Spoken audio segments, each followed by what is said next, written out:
안녕하세요.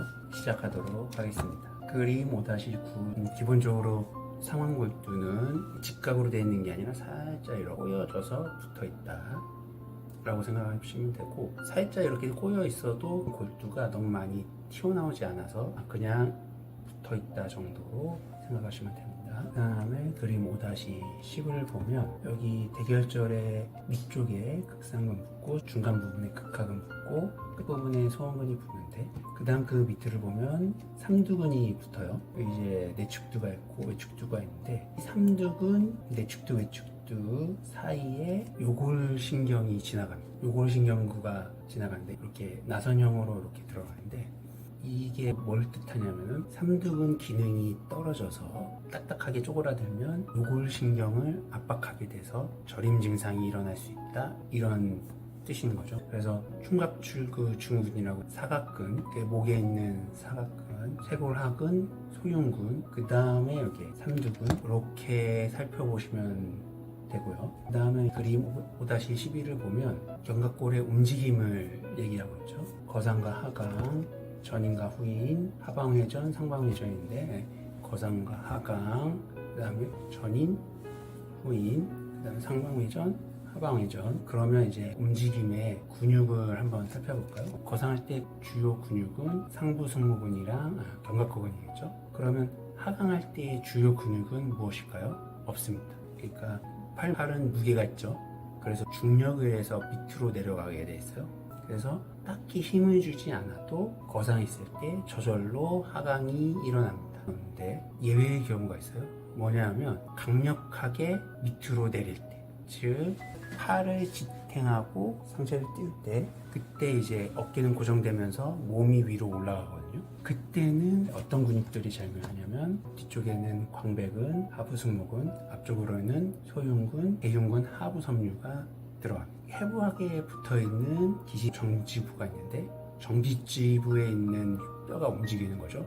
이걸 정작용이라고 하는데, 역작용이라는 용어가 있어요. 뭐냐면 정지부가 가만히 있고 시작부가 움직이는 걸 뜻하는데, 이 다른 움직임도 마찬가지로 역작용이 있는 근육들이 있는데, 일단은 우리가 알고 있는 근육부터 들어가 보도록 할게요. 전인과 후인, 날개뼈를 앞으로 빼는 근육은 가장 유명한 근육이 바로 정거근이죠. 정거근이고, 뒤로 올리는 근육은 등형근이랑 승모근 중부섬유입니다. 근데 이 앞으로 빼는 근육이 다른 근육도 있을 수가 있어요. 어떤 거냐면, 대흉근이 짧아지고 로테이터 커프도 같이 짧아지면은 뒤에 있는 날개뼈가 앞으로 쑥 딸려 들어갑니다. 다시 한번 얘기 드릴게요. 이게 이제 날개뼈고, 이쪽에 이제 상완골이라면, 이렇게 대흉근이 강력하게 앞쪽으로 이렇게 내외전하면서 앞쪽으로 이렇게 당깁니다. 내외전하면서 앞쪽으로 이렇게 당기거든요. 그때 여기 붙어있는 앞쪽, 뒤쪽에 붙어있는 로테이터 커프 자체가 스트레칭을 하지 않고 그대로 있거나 조금 짧아지면 앞쪽을 당겨가면서 같이 당겨가게 돼요. 그래서 윗골이 이렇게 있으면은 전인이 일어나게 돼요. 그래서 앞쪽으로 이렇게 너무 모여져 있다면은 정거근이 생각보다 약해지고 대흉근이 짧아진 경우가 의외로 많아요. 그래서 거북목이나 라운드 숄더, 대흉근의 좀 길이를 늘리는 스트레칭을 하고 정거근 강화가 필요한 경우도 의외로 많습니다. 다음으로 넘어서 상방회전, 하방회전이죠. 상방회전의 주동근은 상승모근이 있고 하부승모근이 있고 정거근, 하부섬이 있습니다. 근데 여기서 중요한 것 중에 하나가 견갑골근 스트레칭이 좀 돼줘야 됩니다. 만약에 견갑골근이 스트레칭이 되지 않고 같이 수축을 한다면 거상과 상방회전이 같이 일어나게 되죠. 거상이 일어나면서도 더 으쓱하는 모습이 되거든요. 그냥 상방회전만 일어난다면 견갑골근은 살짝 늘어나면서 일어나야 돼요.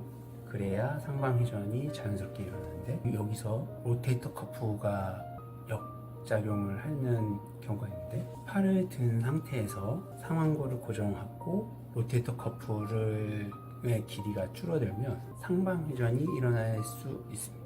어떤 경우가 있냐면, 능형근이 약해졌을 때 이런 경우가 일어납니다. 이제 어깨를 들면 로테이터 커프가 작용을 하셔서 쇄골뼈를 아래로 내려야 충돌이 일어나지 않죠. 이때 능형근이 너무 늘어져 버리면 팔이 빠지면서 일어나는 상반유전이 일어나거든요. 이 상태에서 그냥 차렷자리를 쭉 들어가면 이 견갑골이 바른 위치에 있지 않고 약간 상방회전 방향으로 기형적으로 약 틀어진 채로 있게 되는 거예요.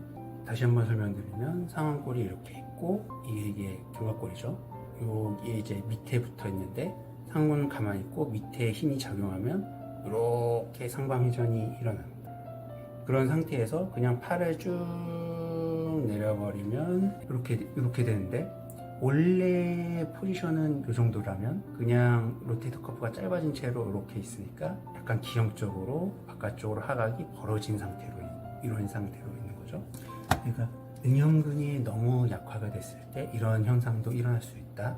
그러면 이런 분들은 무게를 들 때 힘이 너무 없게 됩니다. 아프다고 표현하는 것보다는 팔을 들다가 이렇게 내려요. 힘이 안 들어가서 이렇게 된다, 이런 표현을 많이 하시고, 보통은 젊으신 분들보다는 어르신들 이런 증상을 호소를 하시는 분, 이렇게 생각하시면 될 겁니다. 이런 움직임에 대한 거는 이 정도면 될 것 같고요.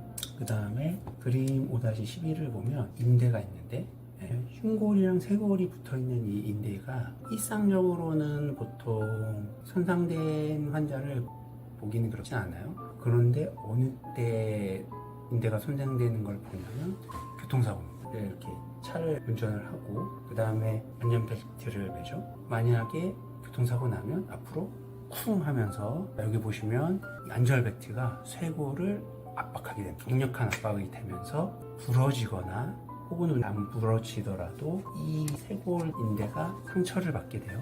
그러면 이 인대를 보호하기 위해서 보호작용으로 흉쇄유들근이 강력하게 수축을 하게 되거든요. 그러면서 이쪽 어깨의 기능이 많이 떨어지게 됩니다. 이 교통사고가 났을 때 우리가 주로 배운 거는 휘플레스 프랙처죠. 그러니까 채찍 손상인데, 운전을 하다고 브레이크를 딱 밟았을 때 앞으로 한번 꺾이고 뒤로 한번 꺾이죠. 이게 바로 채찍처럼 앞뒤로 꺾이면서 목이 손상되는 거를 채찍 손상이라고 하는데, 그거에 더해서 이 쇄골도 안전벨트 때문에 손상이 받을 수가 있다. 그러면 기본적으로 안전벨트 방향에 따라서 그쪽 어깨나 목이 더 통증을 많이 호소하게, 심한 경우에는 1년, 2년까지 기능이 회복이 안 돼서 고생하신 분들이 있습니다.